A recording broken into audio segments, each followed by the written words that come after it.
வயதில் பள்ளி முடிந்ததும் வேகமாக வீட்டிற்கு ஓடி வந்து புத்தகங்களை தூக்கி எறிந்துவிட்டு செய்யும் முதல் வேலை டிவி ஆன் செய்வது. காரணம் WWE, வேர்ல்ட் ரெஸ்லிங் என்டர்டைன்மெண்ட்.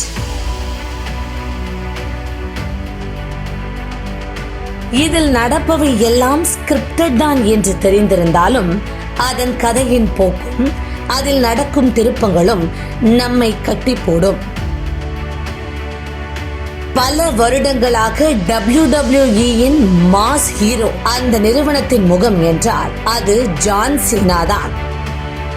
திங்கட்கிழமை மாலை ரா நிகழ்ச்சியில் அந்த குரல் ஒலிக்கும் தருணம், இந்த ring, here it is, 251 pound John Cena என இன்ட்ரோ வந்தாலே உடம்பு முழுக்க கூஸ் பம்ப்ஸ்.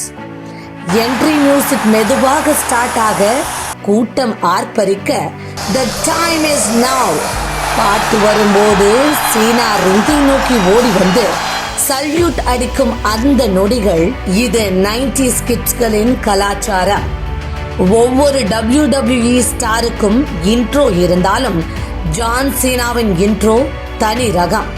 அந்த இன்ட்ரோக்கே ரசிகர்கள் இருந்தார்கள். அப்படிப்பட்ட ஜான் சீனா WWE-யிலிருந்து தனது ஓய்வை அறிவித்துள்ளார்.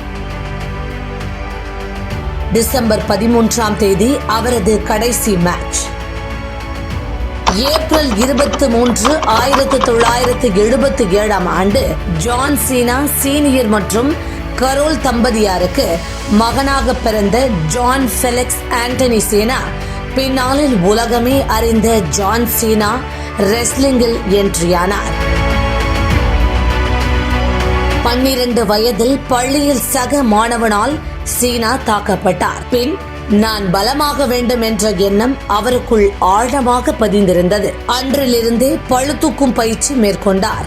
WWE-க்கு வருவதற்கு முன் கோல்ட்ஸ் ஜிம் விளம்பரங்களில் நடித்தவர் 2000ஆம் ஆண்டு கலிபோர்னியாவில் இயங்கிய அல்டிமேட் ப்ரோ ரெஸ்லிங் UPW மூலம் தொழில்முறை மல்யுத்த பயிற்சியை தொடங்கினார்.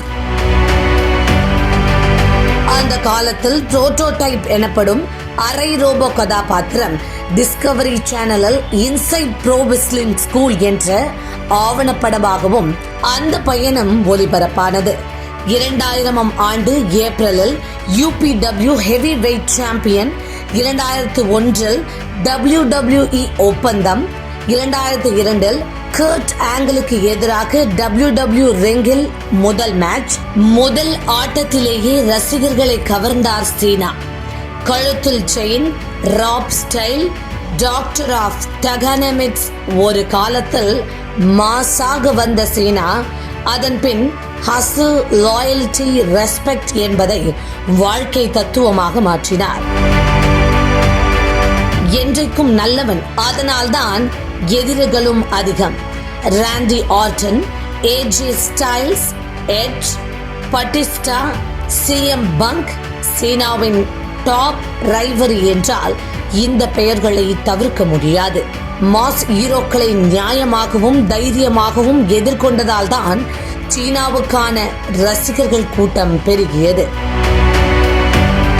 ஆனால் ஓய்வு அறிவித்த பின் யாரும் எதிர்பார்க்காத சீனாவை WWE காட்டியது.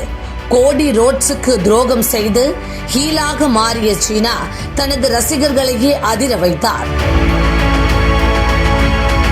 ஒரு சிறுவன் ரசிகனை கேலி செய்து நான் வில்லன் தான் என்று காட்டிய போது இது எங்கள் வேலாயுதம் அண்ணன் இல்லை என்று சீனா ரசிகர்கள் கத்தினார்கள். ஆனாலும் 17வது முறையாக உலக சாம்பியன் ஆன பிறகு பழைய நல்லவன் MGR மோடில் சீனா திரும்பினார். ஜான் சீனாவை ரசிகர்கள் ரெஸ்லிங்காக மட்டும் கொண்டாடவில்லை.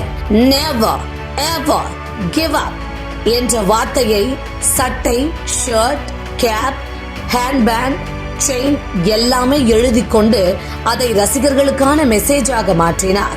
அந்த வார்த்தை ஒருவரின் உயிரையே காப்பாற்றிய கதையும் இருக்கிறது. புற்றுநோயால் பாதிக்கப்பட்ட தாயிடம் ஒரு சிறுவன் சீனாவின் பேண்டை கொடுத்து நெவர் கிவ் அப் என்று தினமும் சொல்லி வந்ததால் அந்த தாய் குணமடைந்ததாக கண்ணீருடன் சொன்னபோது அந்த சிறுவனை சீனா கட்டி அணைத்த வீடியோ உலகம் முழுக்க பிரபலமானது.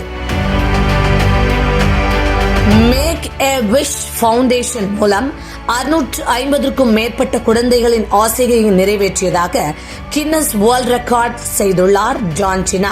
அந்த அமைப்பின் வரலாற்றிலேயே அதிகம் கோரப்பட்ட பிரபலம் என்ற பெருமையும் அவருக்கே உரியது. குழந்தைகள் மீது அளவற்ற பாசம் கொண்ட சீனா குழந்தைகள் பெற்றுக்கொள்ள விருப்பமில்லாத முடிவால் அவரது காதலும் தோல்வியில் முடிந்தது.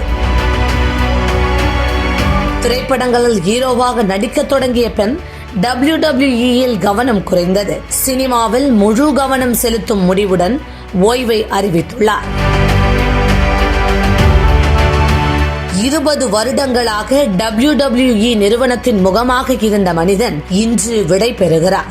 இது WWEக்கு மட்டுமல்ல, 90s கிட்ஸ்கள் எனப்படும் ஒரு தலைமுறைக்கே சோகமான செய்தி.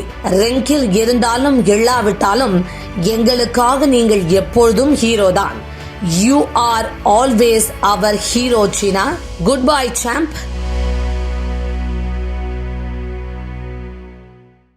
செய்திகளை உடனுக்குடன் தெரிந்து கொள்ள கீழ்க்கண்ட கேபிள் மற்றும் டிடிஎச் நெட்வொர்க்குகளில் எம்நாடு செய்தி தொலைக்காட்சியை காணுங்கள். பாதகம் செய்பவரை கண்டால் நாம் பயம் கொள்ளலாகாது பாப்பா. மோதி மிதித்துவிடு பாப்பா, அவர் முகத்தில் உமிழ்ந்துவிடு பாப்பா. அண்மை செய்திகளை உடனுக்குடன் தெரிந்து கொள்ள இணைந்திருங்கள் எம்நாடு தொலைக்காட்சியுடன்.